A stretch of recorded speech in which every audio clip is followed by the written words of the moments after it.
some time. We're going to spend some time talking about this. These are just our disclosures. Hopefully I can, there we go. So these are Dr. Henning's clinical trials and research grants, consultancy, speaking honorarium, and local PIs. So this is a whole slide deck that we have put together, and Dr. Henning has been instrumental in kind of being the curator also of this. And as you know, if all of you know, Dr. Sandy Sadev, who's now practicing in Ottawa, he certainly likes to take pictures. And something that we've been talking about, I remember actually Rebecca Dent, our very first antibody drug conjugate in breast cancer was trastuzumab emtansine TDM1. And she's the one actually who I remember coining it, it's the Trojan horse, is that really these drugs, they come into the cell, they're targeted because there's an antigen on the breast cancer cell. This, of course, is HER2, and it's taken up with a high payload of chemotherapy, and it's then endosomed into the cell and lyses the cell with releasing its cytotoxic payload. So very similar to their premise of the Trojan horse. So we're going to be talking today about just a brief ADC background, antibody drug conjugate background in oncology, focusing on really the toxicity of interest for us as interstitial lung disease. And really then Willem will really focus on the diagnosis, treatment, management that we've put together with our faculty of radiology and respirology. So we've all know this in terms of breast cancer, and for our non-breast cancer physicians, we really have different subgroups. Breast cancer is not one disease, it's a heterogeneous disease. We have obviously our HER2 low or HER2 negative, and endocrine receptor positive or hormone receptor ER positive, PR positive. These are the two types, luminal A and luminal B. Luminal B can be on the HER2 positive overexpression, the HER2 enriched, and then we have the triple negative breast cancer. And these are kind of the percentage of cases. HER2 enriched is about 15%, 20 to 25% of all breast cancers.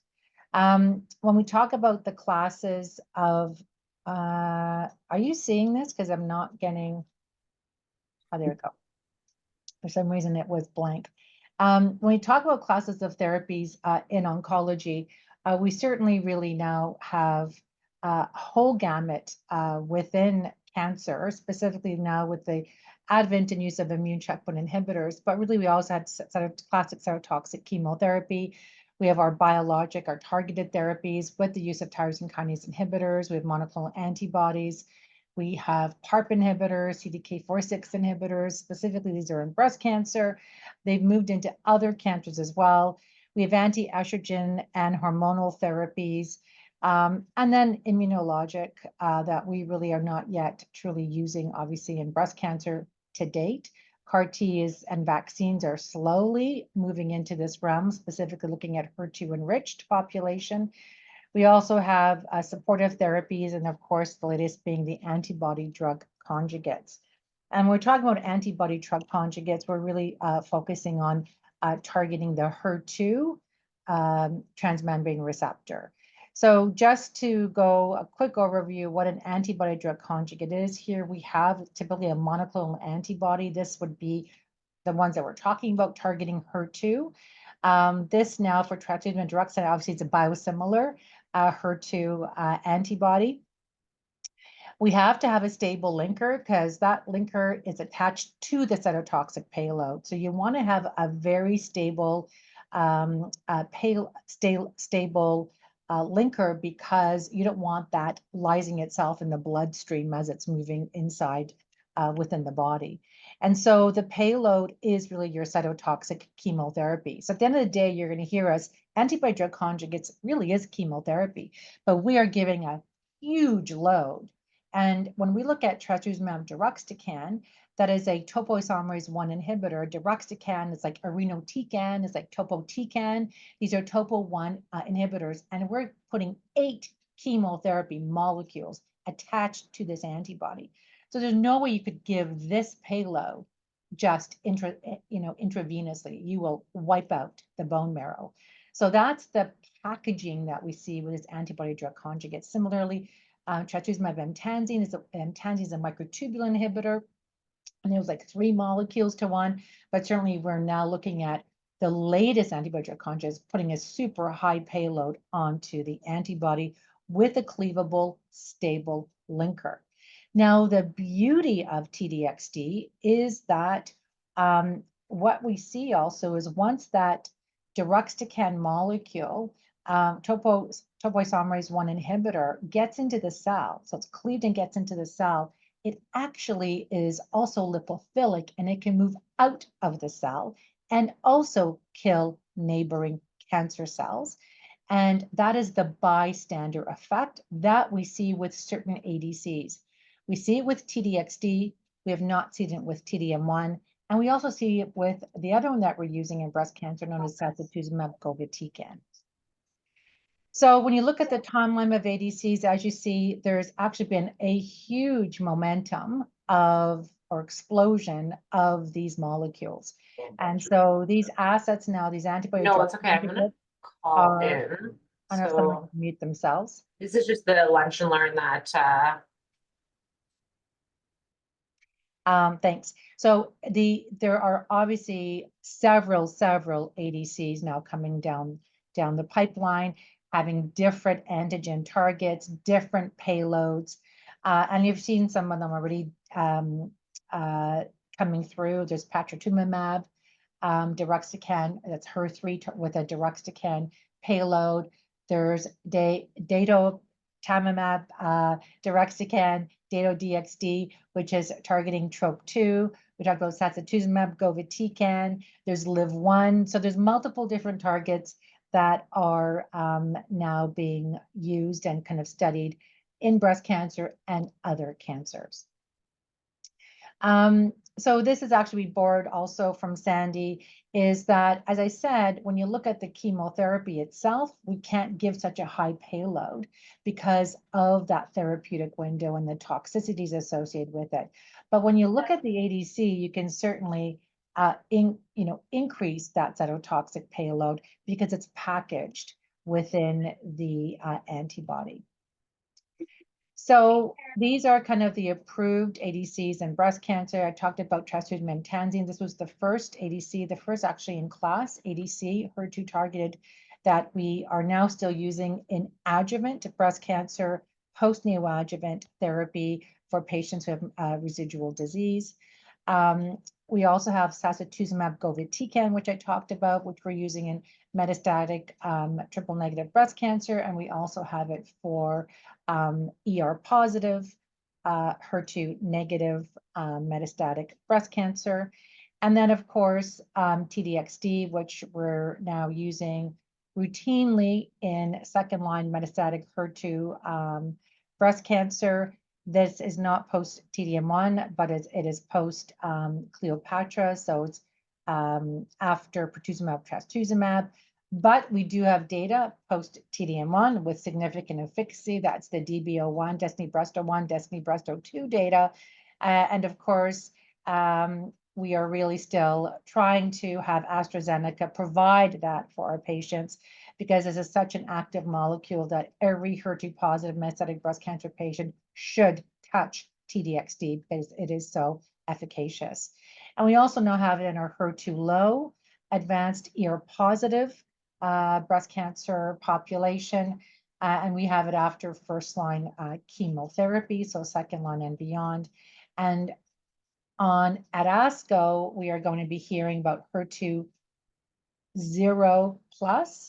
The DESTINY-Breast06 data will be reported on Sunday morning as a late-breaking abstract. So now we're going to see how that treatment evolves in the ER-positive HER2 0+ metastatic population. So this is just this table here just shows you the payloads. As I said, it's 8-to-1 for T-Dxd. It's kind of 8-to-1 for sacituzumab govitecan, and I said it's about 3-to-1 for T-DM1. And these are just kind of the fact that you have the bystander effect, which allows it to really be transported to neighboring cancer cells that may not be HER2 enriched or TROP2 enriched. And this is just telling us about these linkers. So as I said, this is just the difference between TDM1 and T-Dxd. And I think really the big difference is the payload is much higher. It's a different type of payload, and that you have the bystander effect with T-Dxd.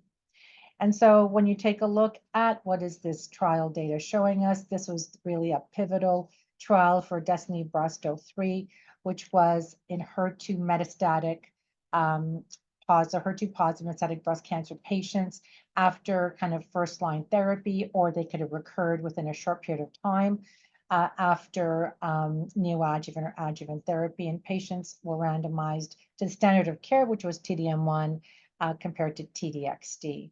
Both are intravenous, both are given every 3 weeks, different doses, obviously, and the primary endpoint was progression-free survival, with certainly different survival endpoints.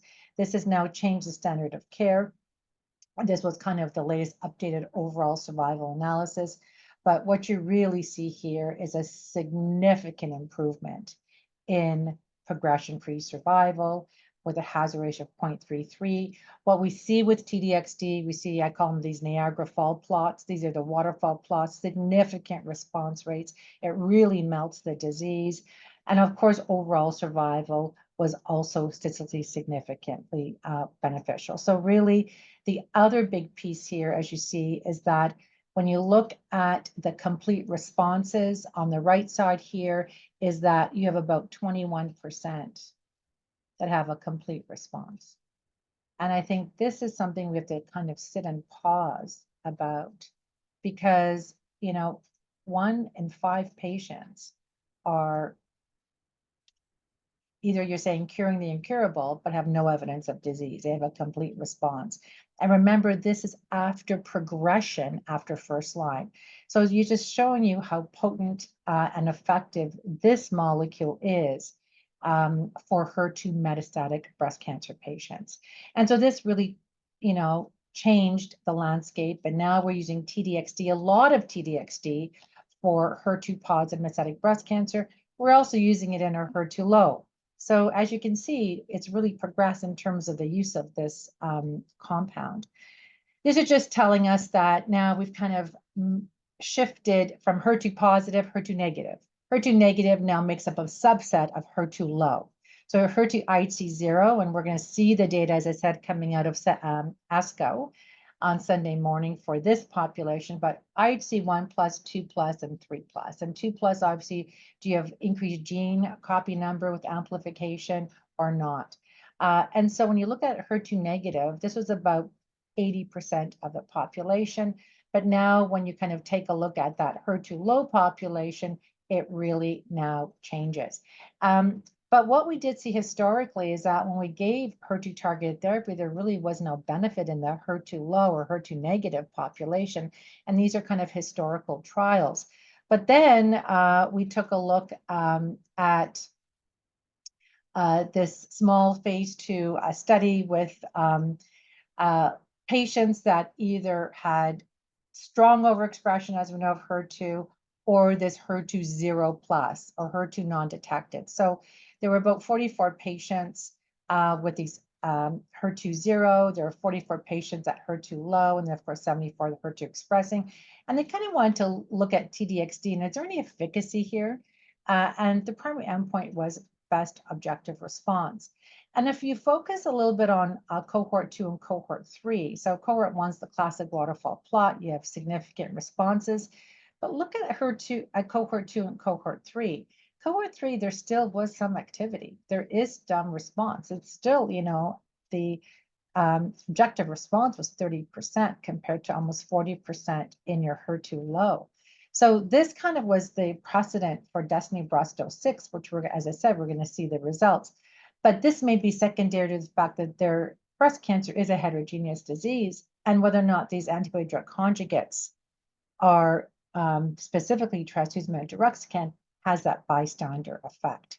So this is where now we're looking at HER2 low, and our pathologists will now have been scoring this for us, but it's going to be interesting to see what this IHC 0+ tells us, because does that mean T-Dxd is going to be used everywhere in our breast cancer space? This is just the data for DB04, Destiny-Breast04, which is the HER2 low, ER positive breast cancer patients. This was an ER positive metastatic HER2 low clinical trial design. But then near the very end, an amendment was made and 60 patients came on that were ER negative HER2 low. And if you think about T-Dxd, the target is HER2. The target is not really ER at all. So it kind of made sense. And we'll be seeing more data coming out with ER negative HER2 low. But certainly this was comparing it to treatment of physician's choice. And this was after 1 to 2 prior lines of chemotherapy. The primary endpoint was progression-free survival. We've seen this data. Again, you know, completely statistically significant benefit in progression-free survival with a 50% relative risk reduction in progression with T-Dxd versus kind of our classic chemotherapies that we always used. This was all patients. ER negative also was quite effective. And of course, overall survival was also statistically significant. So again, kind of that 36% relative risk reduction in dying with the use of T-Dxd. So this cemented T-Dxd as second line in our ER positive, HER2 low metastatic breast cancer patients after 1 line of chemotherapy. And so when we take a look at the toxicity profile, one thing we also learned with T-Dxd is that it is a HEC. It's a highly emetogenic chemotherapy. And so we're using NEPA on our patients to ensure that they have the best anti-nausea medication. And so as you can see here, prior to that, nausea and vomiting were quite significant. And it's actually abrogated when you properly treat these patients. The other one, of course, that is quite significant, and we're going to spend time on it, is the pneumonitis. And what we're seeing with T-Dxd per se is that we're seeing about 10 to 15% in breast cancer in terms of pneumonitis, compared to about 30% in lung cancer when T-Dxd was used. This is just showing you that there's a huge impact now that, as I said, really most of our patients are going to touch T-Dxd, specifically in the metastatic ER positive HER2 low molecular subtype.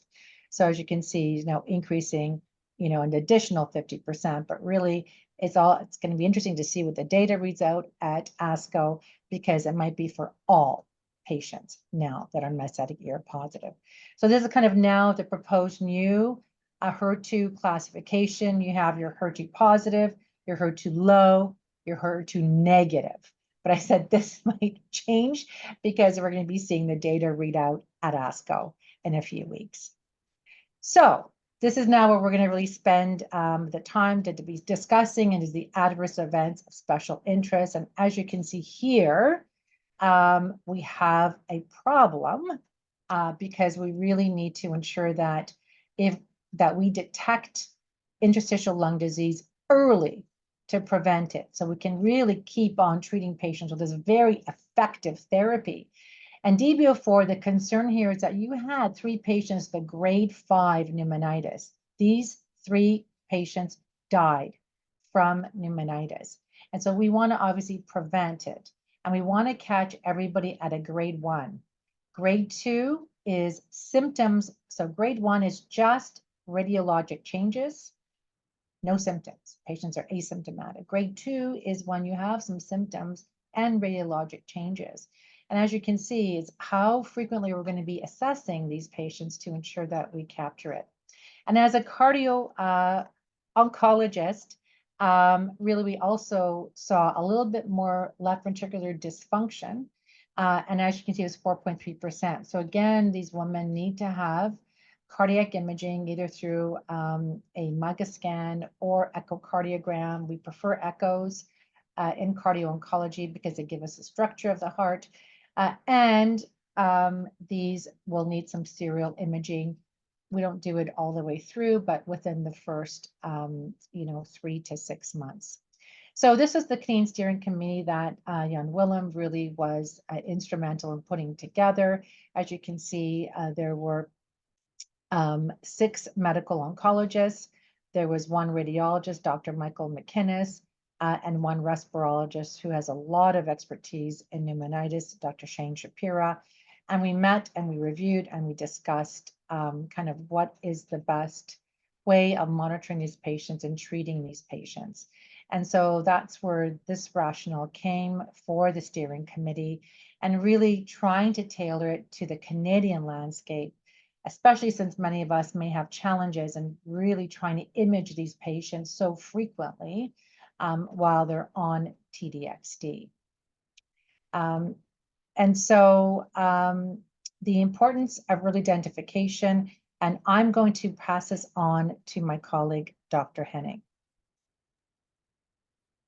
Thank you very much, Christine. Thank you for the wonderful introduction from Dr. Warner and Christine. Always a pleasure to co-present to you. Hard act to follow, but I'll try my best. And thank you for the invitation. Thank you for having us. So just one disclaimer I'll make. You saw my disclosure at the beginning of the slide, but one disclaimer I'll have to make, or would like to make, is, you know, my journey in getting here with such wonderful people in Canada, and our colleagues and our predecessors, you know, gave us the opportunity to build this program, and be forever grateful to Sunil Verma when he was my medical director here in Calgary. After leaving you guys at Sunnybrook, came to us, and then he left for Washington, D.C., and he handed over the Destiny Brace program to me.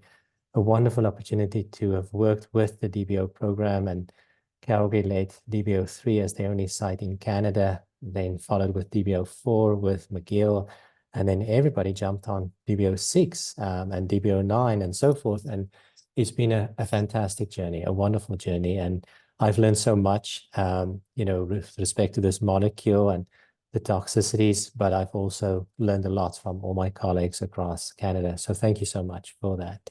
So the next part will focus on the importance of identification of ILD, and then particularly related to T-Dxd. We know that the diagnosis of drug-related ILD or pneumonitis is a very important diagnosis, but a very unique diagnosis. The pathophysiology is not always understood, but it is marked by severe inflammation, and it could be acute, it could be chronic, it could be intermittent and recurrent. And I'm not a respirologist, but I had to brush up a lot of those skills during this program. Next slide. So there's always etiologies that we have to consider, and I always remind my colleagues, even with the high incidence of T-Dxd-related ILD, just make sure you go through your process of identifying potential toxicities and etiologies. In many cases with ILD, you know, there's the genetic background or idiopathic background, and sometimes you'll never find the cause. But in T-Dxd, you have to be very, very cautious to review all possibilities. Now, in oncology, you know, we've been through a journey in terms of all our agents, our TKIs, our immune checkpoint inhibitors, even drugs like CDK4/6 inhibitors. There is potential risk of developing ILD. But I want to particularly caution you about the risk with T-Dxd-related ILD. If you'll see, there was osimertinib at around 6.5%, and then the closest competitor, nivolumab, at 7.2% at any grade ILD. And you look down to the bottom at T-Dxd, you know, running up towards 15%. That's double. And you know, we're wondering now in the real world when and how these agents are adopted, T-Dxd alike, and Christine has kind of portrayed the picture to you, probably the spectrum of breast cancer, and we know there's evidence building towards gastric and lung cancer as well, you know. So as we adopt this in clinical practice, where will we land with this incidence of 15%? Will it be higher, and how much higher? But what will be the impact in your clinics? What will be the impact for radiology? What will be the impact for respirology? So things that we need to consider, and things that we need to really plan in terms of resource planning and allocation. So there are a number of factors associated with all-comer drug-related ILD. You know, general risk factors listed on the left, like pre-existing lung conditions, a poor performance, that is the older patients, Japanese, Asian, and African American in the same, and typically males. But the risk factors of oncology ILD can be unique in terms of multiple lines of chemotherapy, RT, radiation-induced recall. Sometimes lung cancer itself has a higher incidence, as we've seen with the with the T-Dxd programs. And then, ongoing multiple treatment and multiple targeted treatments, they all increase the risk. However, several factors have also been identified as a poor outcome for patients who may develop drug-related ILD. So again, this is all common drugs, right? For patients with a very acute onset and a very severe onset of disease, severe hypoxemia, pre-existing ILD, the patient who ends up in the ICU on ventilating support, and then again, mild older patients and non-small cell lung cancer. Considering the pathophysiology, and particularly T-Dxd, that's been a little bit elusive at this point in time. I cannot confidently tell you that we know why these patients develop ILD so much more frequently than patients on other oncologic agents, including nivolumab. Some things we have seen is really a very typical inflammatory process. For the monkeys that were studied kind of in the lab with receiving T-Dxd and not, and those developing, pneumonitis, they had lots of macrophages in the alveoli, just again emphasizing the inflammatory process that's taking place there. There is postulation of the HER2 expression in the lung tissue that is abundant, so we may see an on-target of tumor effect. But then now also that we've seen the use of Dato-DXd, which has the TROP2 antigen target still delivering deruxtecan, but the payload ratio is actually a bit less. And so also the incidence of ILD is a bit less, almost by half. So is it maybe the amount of payload delivery and the bystander effect in the lung that's damaging the lung parenchyma, and how is that contributing to this? So all of this is still speculative. We are not sure, and a lot of investigations being done across the world, including Spain, Italy, and the US. Having said that, though, Christine portrayed already how efficacious this agent is, and the efficacy results on all the DESTINY-Breast trials have been reported, all of them demonstrating an overall survival, or very, very close to report an overall survival. And the molecule is now also expanding, as I said, into non-small cell lung space as well as in the gastric space. Next slide. And there's a summary slide for you with regards to the incidences of ILD in the DESTINY-Breast, gastric, and lung trials. And you can see the any grade up to grade 5, which implicates that there have been deaths that we cannot ignore and that we need to consider. If you look at particularly non-small cell lung cancer, these patient populations already at risk and higher risk, you can see the numbers are quite astounding, into the 20% plus of ILD.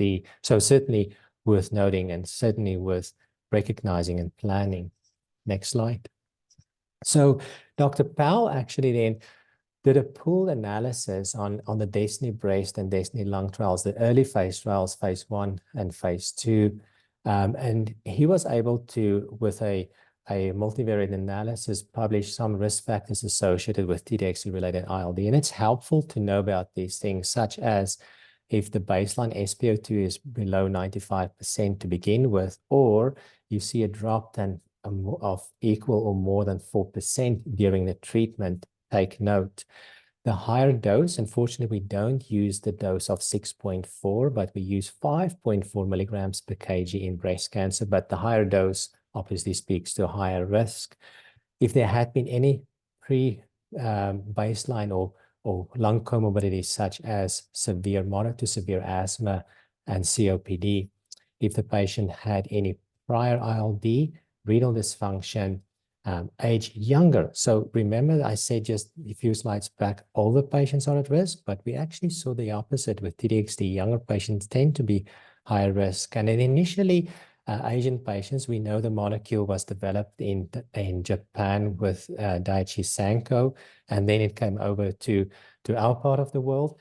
And so that signal of exclusively Asian patients has a little bit watered down, but again, from the initial studies, it had shown that Asian populations are at higher risk. So please consider.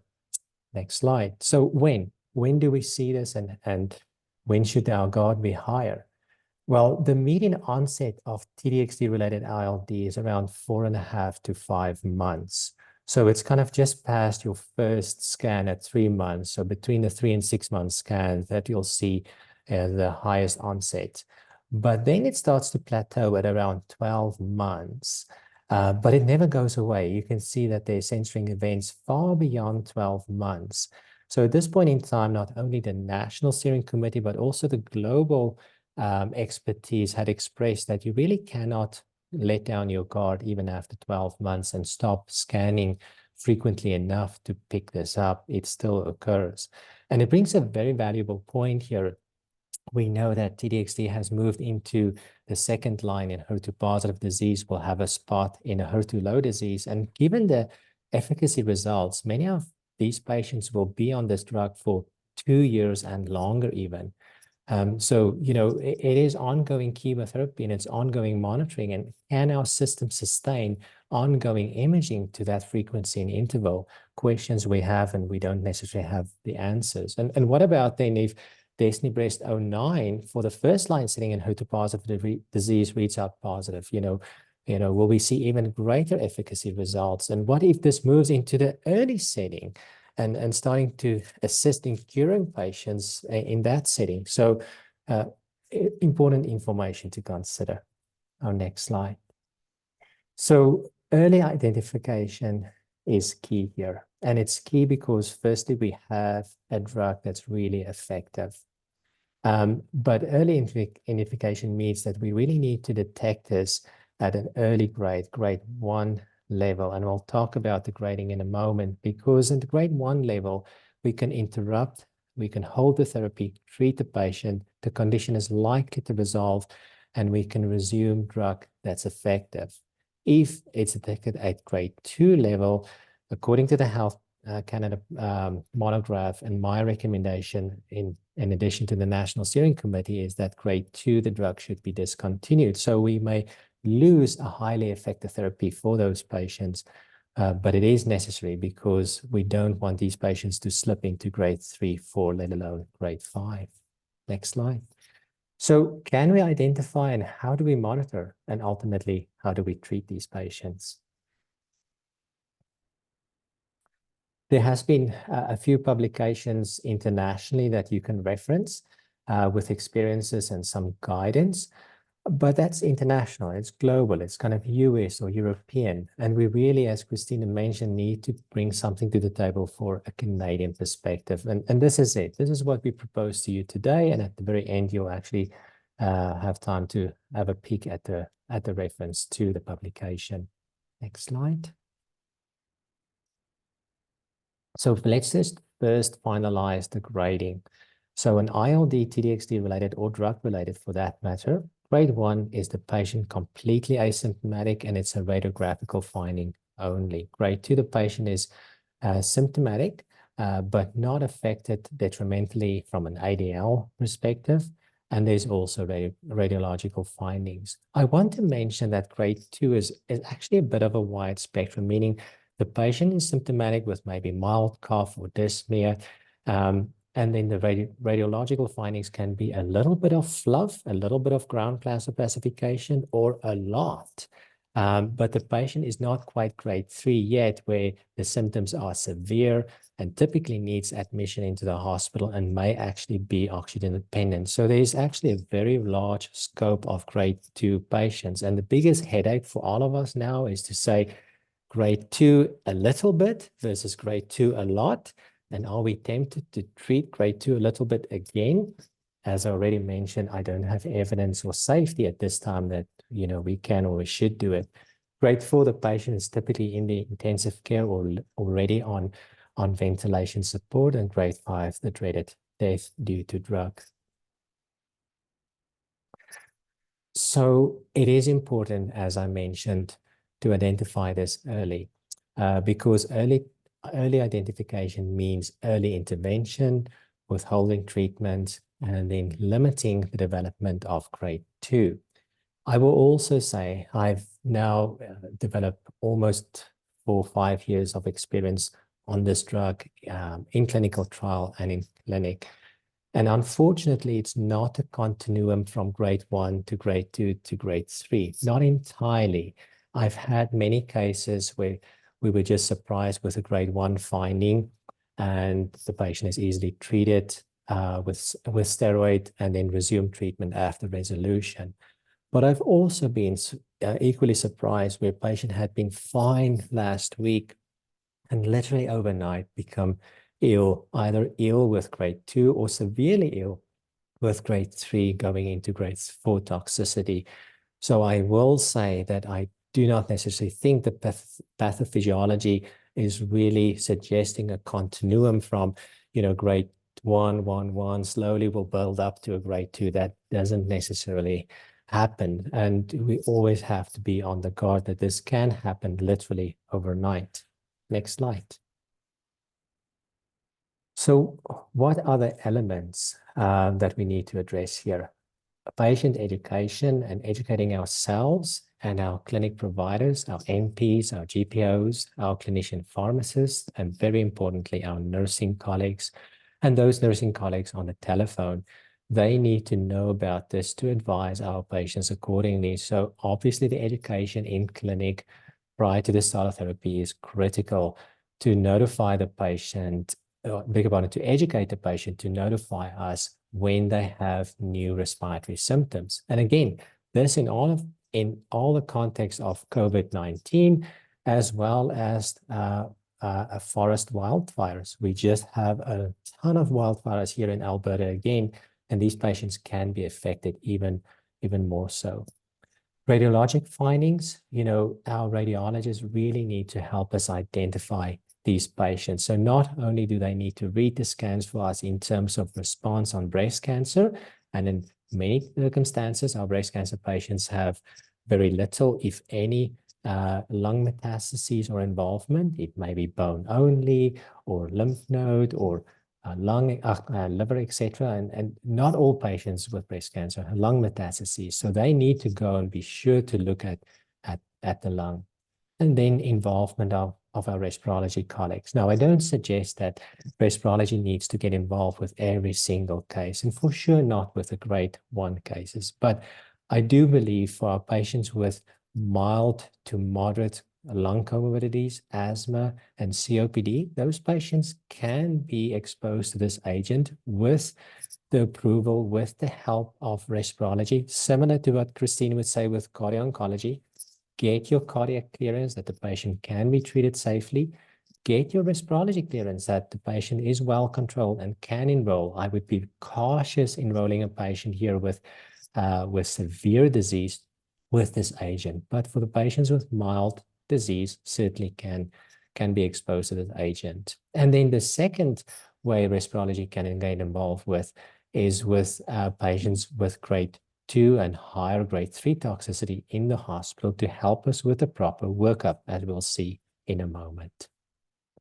So speaking of a proper workup, we've already alluded to the fact that ILD has a differential diagnosis, and we have to consider all of the listed possibilities applicable to your patient. Yes, I will agree that if a patient has no lung comorbidities, the patient has started with T-Dxd, 3.5, 4 months in, suddenly develops an ILD pattern, it is most likely T-Dxd. But make sure just to go through your cognitive exercise, work with your colleague to say, is there anything that we've missed here? Because if it's grade 2 or higher, the patient will not be able to continue with T-Dxd. So how do we approach this kind of in a pragmatic clinical manner? Patient sits in front of you in clinic. So the first thing that we all do is we look at the indication of the agent. Is this the right time for this patient? Is it the right time of this drug for this patient? Are they healthy enough? So what is our comorbidities here in terms from a lung perspective? Are they sitting here with an SpO2 of 88% because of severe COPD? Will not use T-Dxd. However, if they're sitting here, SpO2 of 99%, healthy and well, absolutely a choice. The dose, fortunately, is not an issue here. lung comorbidities I talked about, but I do want to mention that patients with dyspnea and hypoxemia on oxygen because of lymphogenic carcinomatosis due to breast cancer, a pleural effusion, or lung metastases, please go ahead and they can be safely treated. And in fact, we have salvaged and rescued many patients with that lung metastases situation to be off oxygen after a couple of months. It's truly very effective. Be very cautious for those patients with multiple lines of therapies. We've seen that in DB01 study, that those patients who develop grade 3 and higher toxicities have had some ILD with something in the past. And the more lines of therapy, the more synthesized, if I can use it that way, the lungs seem to be for an ILD event. Check your renal function, and then again, just be alerted to younger patients tend to be a little bit more susceptible. We do not use PFTs at this point in time to screen patients for eligibility, nor to monitor patients for the risk of developing ILD. The Dana-Farber has done a lot of work with PFTs. At this point in time, unfortunately, we don't have a signal such as a walk test or DLCO to help and guide us to the risk or screening to developing T-Dxd-related ILD. However, I would use PFTs in conjunction with respirology for a patient with mild to moderate asthma or COPD to monitor them and just help them optimize their saturations and dyspnea symptoms. But otherwise, no role for PFTs at this time. It is key to the early identification of ILD per radiology. This is currently the only way we can screen, we can test, we can diagnose, we can come to a conclusion whether ILD is present or not due to T-Dxd. And so, as I've already mentioned, in your report, please state to the radiologist, patient on T-Dxd for metastatic breast cancer, please review staging or response to treatment, but please evaluate for ILD. I put it down on the requisition and I really, really appreciate that. Next slide. So for patients on T-Dxd, we therefore recommend a baseline CT scan. You would do it in any case if you have that new progression, a new juncture that we need to change treatment and T-Dxd is on the table for you. Please perform a complete CT chest after pelvis. You do not have to put in a high resolution CT scan as a baseline. We did that in the DBO studies, but not in real world. And then we said for how often, what's the frequency here? Typically 9 to 12 weeks. We had a lot of debate as a national steering committee in terms of this interval. And at this point in time, with respecting worldwide collaboration and evidence, we really cannot say that it's safer to extend it to 6 monthly or longer. The 9 to 12 weeks seems to be at the soft spot or the sweet spot at this point in time. If we struggle with a diagnosis of ILD, then you certainly can bring in a high-resolution CT scan with respirology and radiology to comment on the findings. So let's talk about high-res CT scan. Certainly in the real-world pragmatic approach is not required because it's more resource intensive to get a high-res CT scan, and it's also a little bit more difficult for the patient. Gives you great images to read ILD, but again, just in circumstances where the diagnosis is more difficult and where respirology really needs that guidance, then we would offer and pursue a high-res CT scan.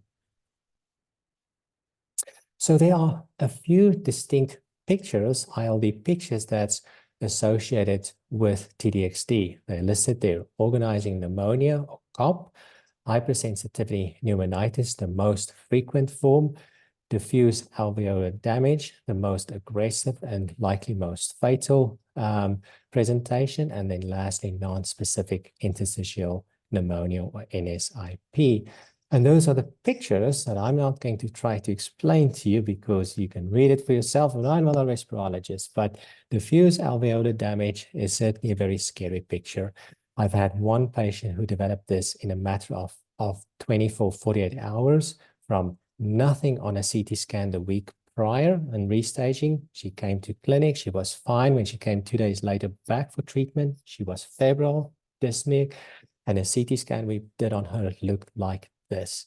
Needless to say, this patient was admitted. Organizing pneumonia can be these patches of ground glass opacification on the periphery. It could be several spots, but it looks like a dense pneumonia.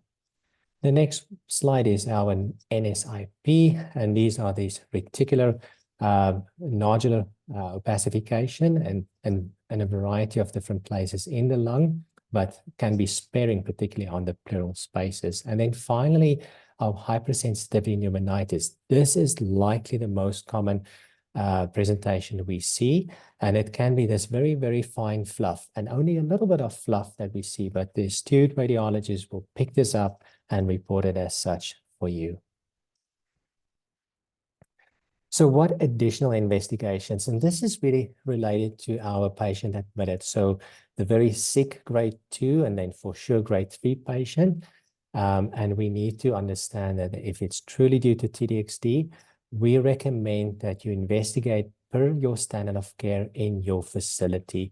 So almost all patients will have a RESP consult, maybe intensivist consult, the sputum blood cultures, the routine blood work, but then for them to proceed where they see appropriate for a bronchoscopy and then all the cultures and BALs, etc., what they deem responsible. There's a full list of possible things that they can monitor, etc., but we don't insist that them being done all, but really to help you determining the etiology and help you to determine the best optimal therapy going forward. So in summary, we can say, baseline assessment is critical. You can just advance one more, Christine, so that you can focus on T-Dxd related risk factors and advise your patient. Patient education and their reporting is essential for us. Please monitor SpO2 with all the clinics visit. And if you see a drop of greater or equal than 4%, please be alerted that something is going on. Request a CT scan. PFTs are not helpful at this point in time. CT scan is the only way we can monitor these patients safely with an interval to 9 to 12 weeks.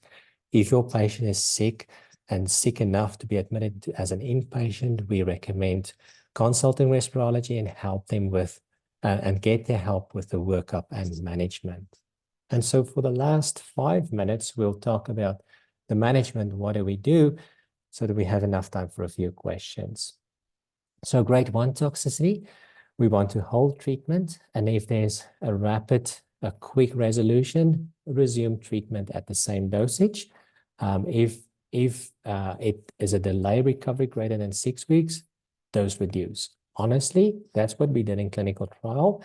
But in real world, I almost always drop my dosage at 4.4 because firstly, we can't get a scan at 4 weeks. Typically, it takes 6 weeks or 8 weeks to get a repeat scan. So almost always have I dropped dose to 4.4. Grade 2 toxicity, permanently discontinue T-Dxd as well as grade 3. Next slide. And then what do we use? Grade 1, we use the wording consider prednisolone. But I would say in the context of wanting to get a rapid resolution and resume treatment, we feel more compelled to use prednisone treatment, even with grade 1, as opposed to our experience with immune checkpoint inhibitors and TKIs with grade 1. We were a little bit more relaxed and not treating all of them, just waiting out. But in the context of not wanting to progress to grade 2 and ensuring rapid resolution, almost all of us would treat even at grade 1. Grade 2, certainly treat with higher dose, and grade 3, treat with high dose methylprednisolone in the hospital. And always please remember your PJP prophylaxis for prolonged use of steroids. Next slide. And how do we follow up? Essentially, it just means clinical monitoring as well as imaging follow-up needs to be maintained with grade 1, 2, and 3. Now, in grade 3, the patient is in hospital, may even be under the care of an intensivist. And of course, with collaboration, these patients be followed with those specialists. Next slide. So it is critically important that we approach this from a multidisciplinary perspective. And so forth, I would challenge you that you have to look at your institution, your place, and see who are the players there, who are the ILD specialists, who are the respirologists of interest, who are the radiologists of interest with chest imaging, etc., and get them involved with this changing landscape, because medical oncology is first and foremost responsible for managing these patients in the totality. It's our patients.